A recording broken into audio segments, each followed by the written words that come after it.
Assalamualaikum warahmatullahi wabarakatuh. Waalaikumsalam warahmatullahi wabarakatuh. Bu ya, mau tanya tentang masalah uang ini. Uang? Iya. Misalnya nih uang masjid ini kan banyak ini, Bu ya, yang diberi dari jamaah-jamaah yang Jumatan atau yang apa gitu. Kan itu udah banyak. Apakah itu bisa dipakai untuk misalnya apa? Maaf Bapak Ketua kami, bisa dipakai untuk ke tempat-tempat yang lain, misalnya untuk ke Menasah dibantu atau untuk mana, daripada ngendap di situ sampai 200 sekian puluh juta, misalnya kayak gitu. Baik. Ya itu aja Ustaz. Bu ya, makasih. Assalamualaikum warahmatullahi wabarakatuh. Dijawab al-muslimuna ala syurutihim. Jadi sesuai dengan niatnya orang. Kalau memang kota amal yang ada di sini untuk masjid, maka tidak boleh digunakan kecuali untuk sesuatu yang mendukung kepentingan masjid. Nggak boleh. Bahkan Al-Quran yang diwakafkan di masjid nggak boleh Anda bawa ke rumah baca di rumah karena wakaf untuk masjid. Tikar masjid nggak boleh Anda bikin pengantenan di rumah. Musola wakaf harus sesuaikan. Ya boleh. Kalau kebanyakan duit, yuk kita buat program di masjid yang maksimal untuk urusan masjid.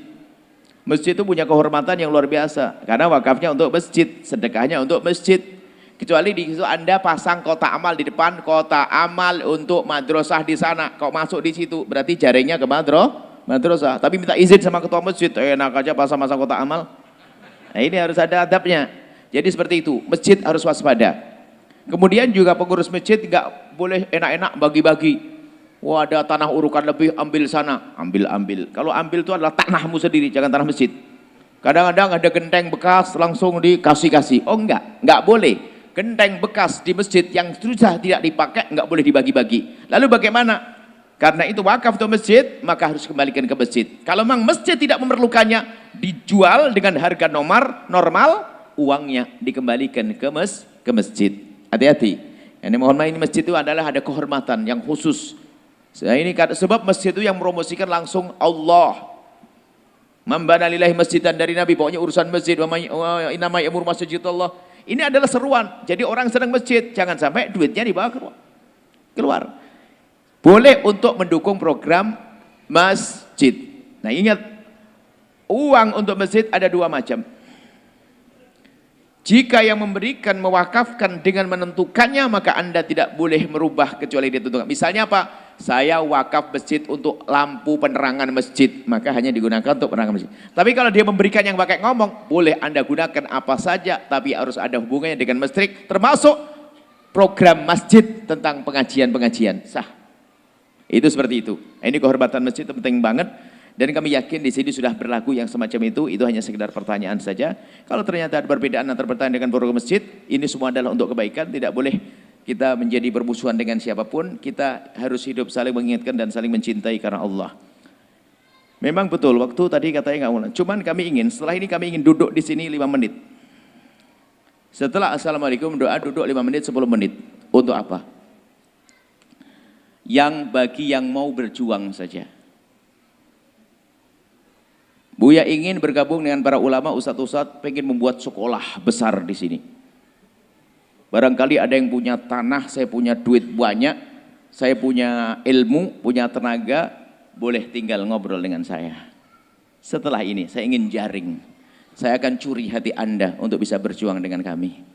Saya akan ambil hati Anda setelah ini. Yang mau berjuang, yang punya potensi, Pak Wali nemeni, insya Allah duduk sebentar. Bisa nemeni?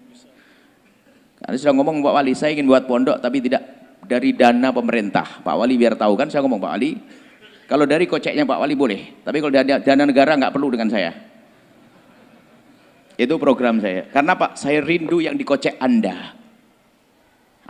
Saya pengen Anda ini selamat yang kaya-kaya itu. Saya pengen Anda masuk surga. Saya pengen Anda kaya raya. Ayo kita buat program yang besar. Tatanya ngomong, Buya, harta saya di Aceh besar sana. Buat di sana, Buya. Langsung, tidak usah lama-lama. Kita bentar lagi mati. Panjang umur semuanya, amin.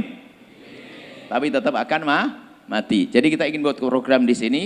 Mungkin karena kita juga ingin nanti program para asatid kumpulan bagaimana menghidupkan dayah-dayah itu yang ada di sini. Kemudian kita juga ingin buat program sekolah formal. Ada macam-macam. Mencetak ulama dan menyelamatkan umat. Kalau pendidikan formal, menyelamatkan. Paling enggak kita punya dokter nanti ahli sujud. Biarpun tidak ulama, insinyur ahli sujud dan seterusnya. Ini yang ada di otak kami datang dengan Abi Hasbi ke sini untuk itu. Makanya Bi, kalau saya hanya ceramah saja, enggak pernah. Aduh, saya pengen mengajak orang. Saya rindu orang-orang ini berjuang. Kan ada yang punya tanah hektaran, punya anak kaya raya, punya rezeki banyak. Jangan sampai dia mati melarat, saya tidak rela itu. Ya, sudah jelas. Kami sudah komitmen kan. Dengan pejabat manapun saya ngomong, tidak usah pakai dana pemerintah. Kenapa? Prinsip Al-Bahjah apa? Kita itu jarang bantu pemerintah. Paling tidak usah ganggu pemerintah. Itu prinsip kami. Jadi kami tidak akan ganggu, insya Allah. Coba izin-izin, oke lah. Tapi kalau dana-dana nggak usah, insya Allah. Baik, ini saja. Cukup, masya Allah. Setelah Anda menyaksikan video ini, jangan lupa berselawat kepada baginda Nabi Muhammad sallallahu alaihi wa alihi wa sahbihi wasallam.